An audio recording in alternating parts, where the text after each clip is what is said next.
অনেক নরম, তাই আস্তে বাড়ি পড়ছে। আমার বাড়ি খাইলে ওর হাত আর আস্ত থাকতো না। জবা, আস্তে আস্তে আস্তে আস্তে, এত চেঁচান কেন? এই বয়সে এত চেঁচানি ঠিক না। আমার দেখতেছেন না, এত কিছুর পরেও কেমনে ঠান্ডা ভাবে কথা কইতেছি। বেশি ঘাটিস না, জিনে ধরো মাইয়া। চাচা আমার এনে কিছু কইলেন? না না, তেমন কিছু না, ওলারে বুঝাইতেছিলাম।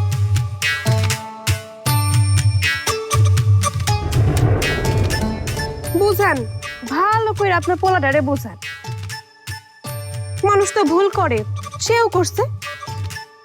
আমি না হয় মাফ করে দিলাম, কিন্তু সিনেরা কি মাফ করবো?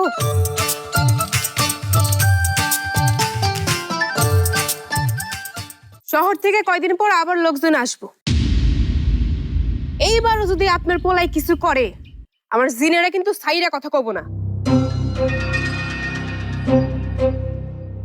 পায়ে ধইরা একবার আসমানে তুলবো, আবার মাটিতে ফেলবো।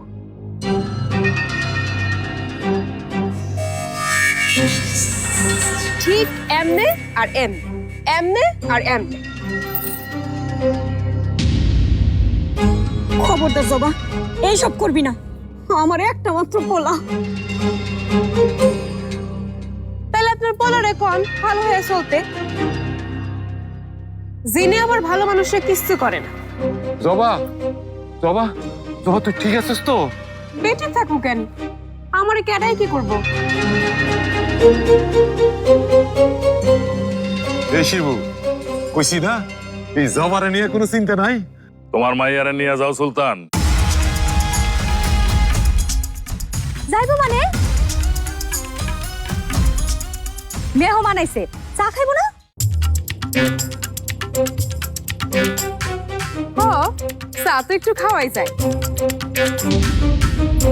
ও চাচি, জান তো জান, আমাকে সবার জন্য ভালো করে চা বানাই নিয়ে এসে যান।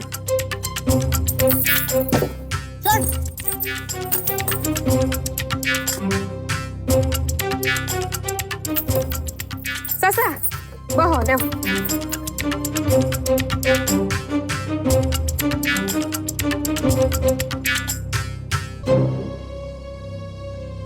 এই, এখানে কোনো চা হইব না। যাও, চা খেতে দিলে বাড়িতে খাও, যাও।